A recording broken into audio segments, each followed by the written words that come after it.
ආයුබෝවන් මගේ ආදරණීය දුවල පුතාලා හැම දෙනෙකුටම. ඉතින් කොහොමද දුවේ පුතේ ඔයාලට? ඔන්න ටීචර් අද ඔයාලව මුහුදු වෙරළට එක්කන් යන්නයි මේ හදන්නේ. අපි එහෙනම් යමුද? දුවල පුතාලා මුහුදු වෙරළට ගිහිල්ලා තියෙනවද? අපි යන්න හරිම ආස තැනක් නේද? ඉතින් අපි පොඩි වුණත් අපි ලොකු වුණත් මුහුදු වෙරළ කියන්නේ කොයි කවුරුත් යන්න කැමතිම තැනක්. එහෙනම් ඉතින් අපි ඔක්කොම යමුකෝ මේ මුහුදු වෙරළට චාරිකාවක්. 3 ශ්‍රේණියේ දුවල පුතාලගේ පෙළ පොත අරගෙන ඔන්න පාඩමට පෙරලා ගන්න. හෝගා රැලි නැග්ගා සීතල දිය බින්දු ඇඟේ වැදුනා. ලොකු රැල්ලක් ඇවිත් වෙරළේ හැපුණා. හැමෝගෙම දෙපා ඒ දිය පහරෙන් තෙමුණා. සමහරු එහා මෙහා දිව්වා. සෙල්ලම් කළා. සුළඟ හැමුවා. මුහුදේ රැලි නැගුණා. වේගයෙන් ආ මුහුදු රැල්ලක් ගල් කුලක හැපිලා සුදු පෙන කැටි විසිරිලා ගියා. හෝ ගාගෙන ඈතින් එන රැල්ලක් දැකලා කවුරුත් ටිකක් බය වුණා. හැමෝම එකට අත අල්ලා ගන්න ගුරුතුමිය කිව්වා. වරුනි තැනින් තැන තිබුණු සිප්පි කටු කවඩි එකතු කරගත්තා. මනුකයි තරිඳුයි වෙරළේ වාඩි වෙලා වැලි මාලිගාවක් හැදුවා. වරුනි ලස්සනම ලස්සන සිප්පි කටු වලින් මාලිගාව සැරසුවා. හැමෝම ඒ දිහා බලාගෙන හිටියා.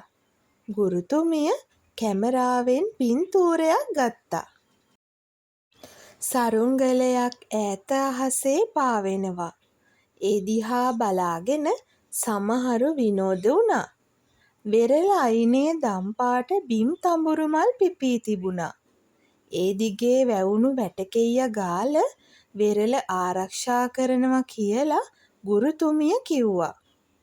ගල් වැටි හදලා තියෙන්නේ අපේ ආරක්ෂාවටලු. ඈත මුහුදේ නැවක් නැංගුරම්ලා තිබුණා. ගුරුතුමිය නැවේ කුඹගහ මුදුනේ වැනෙන කොඩිය ළමයින්ට පෙන්නුවා. දීවර බෝට්ටු වෙරළේ තැනින් තැන නවත්වලා. දැල්ල ආම්පන්න තව තැනක ගොඩ ගහලා. වෙලෙන්දෝ මාළු තෝරනවා. ලොකුම ලොකු මාළු කූරියෝ රිදී පාටින් දිලිසෙනවා. උදේට වෙරළ හරිම කලබලයි. මුහුද ගිහින් ආ දීවර පිරිසක් ළමයින්ට අත වැනුවා. මුහුද හරිම ලස්සනයි. රවිදු දබරැඟිල්ලෙන් වැල්ලේ ලිව්වා. මුහුදු රැල්ලක් ආවොත් අකුරු මැකෙයි. තරිඳු කිව්වා. මුහුදයි මුහුදු වෙරළයි දෙකම ලස්සනයි. ඒ අපි හැමෝම මුහුදු වෙරළ පිරිසිදුව තියාගෙන ඉන්න නිසා. වරුනි කිව්වේ මුහුදේ සද්දෙටත් වඩා සද්දෙන්. ආසයි මුහුදයි එකට ගෑවෙනවාද? නිසල් ඇහුවා. හැමෝම ඈත මුහුද දිහා බැලුවා. අපට එහෙම පෙනුනට අහස මුහුදේ ගෑවෙන්නේ නැහැ. ගුරුතුමිය කිව්වා. ඔව් හවසට ඉර බැහැගෙන යද්දී ඉර මුහුදේ ගිලෙනවා වගේ. සඳුනි කිව්වා. ඉර ගිනි බෝලයක් වගේ මුහුදේ ගිලෙනවා බලන්න මම නම් හරිම ආසයි. වරුනිත් කිව්වා. අද මම ගෙදර ගිහින් ලස්සන චිත්‍රයක් අඳිනවා. මනුක කිව්වා.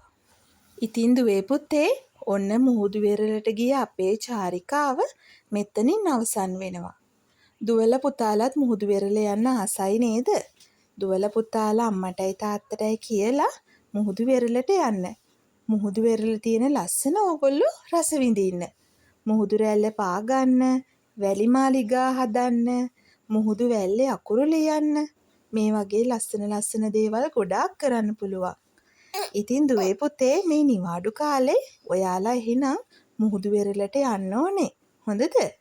එහෙනම් දුවේ පුතේ මුහුදු වෙරළට ගියා වගේ නෙමෙයි. ගොඩක් පරිස්සම් වෙන්නත් ඕනේ.